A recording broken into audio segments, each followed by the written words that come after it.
Folks, I want to talk about big moves happening in some fast food stocks. And the novel coronavirus pandemic has been tough. It's been tough on just about every sector of the economy.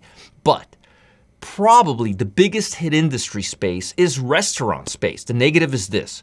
Reports suggest that the restaurant industry is witnessing a $120 billion loss of revenue in the first 3 months of the pandemic. Oh, that's crazy.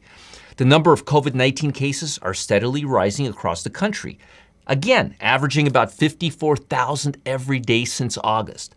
On the upside, the sector added more than 200,000 jobs in September. With businesses opening up across different states, expect the trend to continue in the coming months. With vaccine on the horizon and with retail sales seeing an uptick, it appears that restaurant sales began to move in the right direction in the last month. This trend should continue unless the second wave of COVID reverses the course that America is on right now. One factor that I found interesting was that not all restaurant stocks fell out of the sky during the worst part of the COVID pandemic. That's right. A few fast food stocks actually traded higher and bucked the trend entirely. And those are the stocks that I want to focus on today. The first stock on my list is BJs Restaurant, ticker symbol BJRI.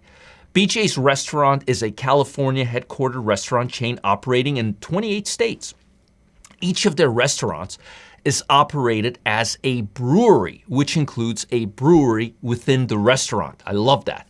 The performance of the stock is stable with a 65% gain in just over the past quarter. With the reopening of many of the outlets in June, the company announced that it would be opening dining rooms in 85% of its outlets.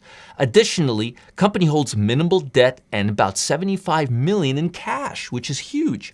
Furthermore, the company is experimenting with takeout businesses with dine-in, takeout combos, and the introduction of beer subscriptions. That's going to get really interesting. These developments have investors excited, which is why the stock is growing impressively in the past few months and should continue bucking the restaurant trend for the next few quarters or maybe even longer. We've seen positive earnings surprises over the past 4 quarters consecutively, and the company has a high price target at $43 per share, giving it plenty of upside potential in the coming months. The second fast food stock on my list is Dunkin Brands, DNKN, ticker symbol. Dunkin owns, operates, and franchises quick service restaurants around the world.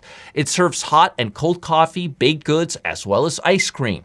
5-year return, 147%. 5-year revenue growth, 83%. 5-year earnings growth, 82%. And dividend growth has been up to 63%, and that's big over the last 5 years. I take a lot of stock in dividend growth. The Massachusetts-based company has more than 20,000 franchised outlets worldwide. Despite the pandemic's crippling effect, Dunkin stock 6-month relative strength is up 21%, a lot better than the S&P. The second quarter was expectedly tough for the company with sharp declines in revenue and earnings.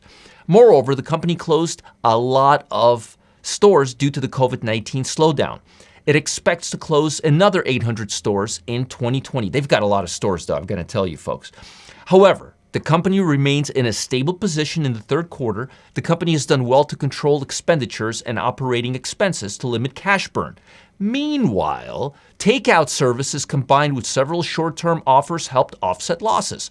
With the reopening of the economy, the company plans to reopen restaurants and open new ones in profitable areas, which is going to be big. And while writing this report, believe it or not, major news announcement came out that the company is in preliminary discussions to be bought out by Inspire Brands for $9 billion.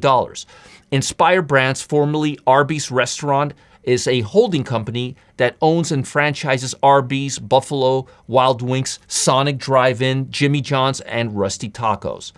On the news, Dunkin was trading, guess what, all-time highs, and relative strength remains off the charts. And I hope that helps. What if I told you that someone with no financial or investing background could boost their income by $10,400 each and every month using just an average size retirement account? I know this sounds a little crazy, but a former hedge fund manager and a 40-year trading veteran, Tom Busby, has a new technique that allows everyday Americans to collect real cash every single week. Man, I'm excited about this one. Once you learn the simple technique, all you need is a brokerage account, a computer, a smartphone to start using it. Click on the link below to see how anyone can use this technique to collect income in just minutes. Let me do that again, because I didn't say or. Right. I was just noticing that. Yeah. Folks, what if I told you that someone with no financial or investment background could boost their income by $10,400 each and every month? For real, using just an average-sized retirement account. Now, I know this sounds a little crazy, but a former hedge fund manager and a 40-year trading veteran, Tom Busby, has a new technique that allows everyday Americans to collect real cash every single week. Once you learn this simple technique, all you need is a brokerage account and a computer or a smartphone to start using it. Click on the link below to see how anyone can use this technique to collect income in just minutes. Man, I'm gonna check it out right now. This is really cool stuff.